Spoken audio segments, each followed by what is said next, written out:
Perang Israel dengan Suriah kini telah dimulai. Di lokasi pertama adalah zona Sweida. Bentrokan sengit terjadi hingga tembakan artileri dan mortir diluncurkan. Mengutip Al-Mayadin pada 15 Juli, hal ini dilaporkan oleh seorang sumber lokal dengan tanpa disebutkan namanya. Lebih tepatnya, dikatakan olehnya bahwa pesawat tempur Israel telah melancarkan serangkaian serangan udara pada Senin 14 Juli 2025. Menargetkan faksi militer yang terkait dengan Kementerian Pertahanan Suriah yang baru di pedesaan selatan Sweida. Serangan itu secara khusus menargetkan konvoi dan pertemuan pasukan di sepanjang jalan strategis yang menghubungkan desa Al-Mazrah dengan kota Sweida, di mana menjadi tempat faksi-faksi yang berafiliasi dengan pemerintah Suriah dilaporkan telah bergerak dan maju. Menanggapi aksi tersebut, Menteri Keamanan Israel Yisrael Katz menyatakan bahwa serangan itu sengaja dilakukan sebagai pesan dan peringatan jelas bagi Presiden sementara Suriah Ahmad al-Shara. Sekaligus menegaskan tindakan itu bertujuan untuk mencegah ancaman yang muncul di perbatasan utara.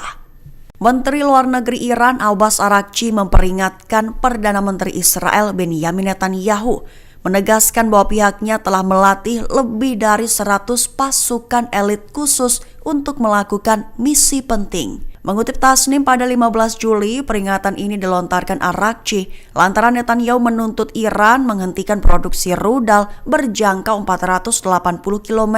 Araghchi menyindir Netanyahu yang pernah menjanjikan kemenangan di Gaza namun justru menghadapi kegagalan besar militer, serta terkait ancaman surat penangkapan internasional dan melonjaknya jumlah anggota Hamas. Araghchi juga menyoroti ambisi Netanyahu terhadap nuklir Iran, menyatakan bahwa meski akademisi Iran dibunuh, ratusan murid terlatih yang kini jadi pasukan elit siap menunjukkan kemampuan mereka. Araghchi menuduh Netanyahu tetap arogan meski gagal mencapai tujuan perang, mencemoohnya dengan menyatakan bahkan harus bergantung pada Amerika Serikat seusai rudal Iran menghantam situs rahasia Israel.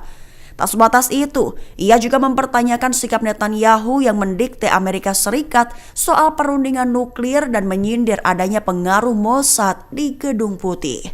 Mayoritas warga Israel dikabarkan beralih mendukung kesepakatan dengan pejuang Hamas. Hal itu untuk membebaskan semua sandera Israel dan mengakhiri perang di jalur Gaza.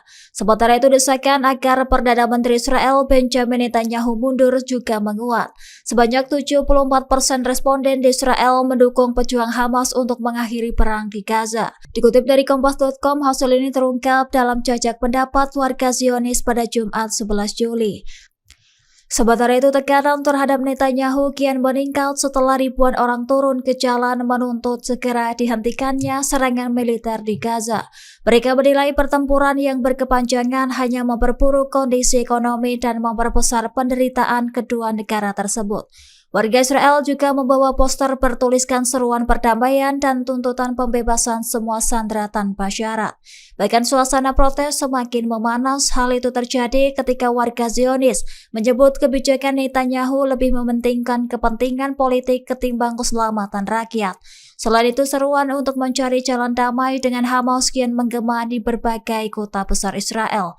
Tekanan publik ini dinilai sebagai sinyal kuat bahwa masyarakat sudah lelah dengan konflik yang tak kunjung berakhir.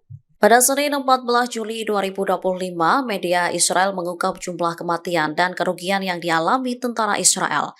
Disebutkan 3 tentara Israel dilaporkan tewas setelah kendaraan yang mereka tumpangi menjadi sasaran rudal anti-tank di jalur Gaza Utara.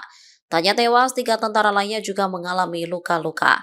Prajurit yang tergabung dalam Brigade Lapis Baja ke-401 ini tengah menjalankan misi di Jabalia, yaitu untuk menentukan pertempuran melawan batalion Hamas tempat dan menghancurkan infrastrukturnya. Penghancuran dimungkinkan akan dilakukan baik di atas maupun di bawah tanah.